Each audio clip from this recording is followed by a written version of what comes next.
Ô, Febem. Fala aí. Por que Febem?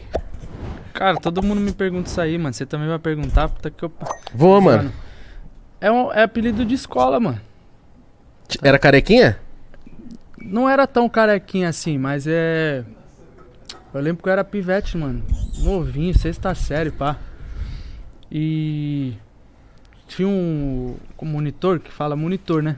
É, inspetor, sei lá. Que ficava lá, pá, sangue bom lá. É uma época que eu morei na praia. Eu morei 1 ano lá em Itanhaém, onde minha avó tem a casa. Lugar bom ali, hein? Aí eu lembro que ele tava sempre com a calça bege, tá ligado? Aí todo dia eu passava por ele de manhã e falava pra viver no país da calça bege. Os caras ficavam chamando ele de Carandiru, mano. Nossa. Na época, né? Aí teve um dia que eu tive piolho, viado. Você acredita, mano? Que desgraça, mano. Scabin? Passei ele a máquina, mano. Ah, então foi por isso. Foi por isso. Aí era a brecha que ele queria. Você não Cheguei era lá... careca? Não, tipo assim, é que você não era careca, mas você ficou careca aí é Febem.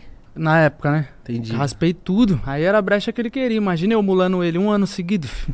Aí a brecha que ele teve, um dia só. E caralho, se ele era o Carandiru e você o Febem, ele é tipo seu pai, mano. É, parecido. Entendeu? É tipo uma transição, mano. Mano, ele fazia questão de ir na porta da sala, mano. Nesse dia, pra ver como é que tava, ele gritava: "E aí, Febem, beleza?" Só pra pegar o apelido mesmo, tá ligado? Mas você ficou puto na época, por isso que pegou? Não lembro, mano, se eu fiquei puto. Acho que não. Você teve algum apelido de escola assim? Que odiava? Eu tinha um que eu odiava. Qual? Rato.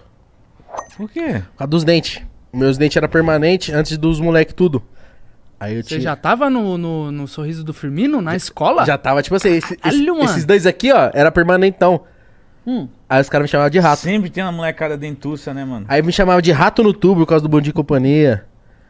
Aí até eu dar um soco na cara do Maciel. Nunca vou esquecer isso na minha vida, mano. Foi o primeiro soco na cara que eu dei. O que Faz ele falou? Vai, o rato. Eu falei, toma.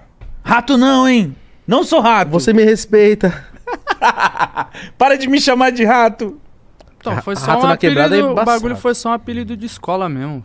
Nada mais, nada menos. Quando eu fui pra delegacia, aí eu já era maior de idade já.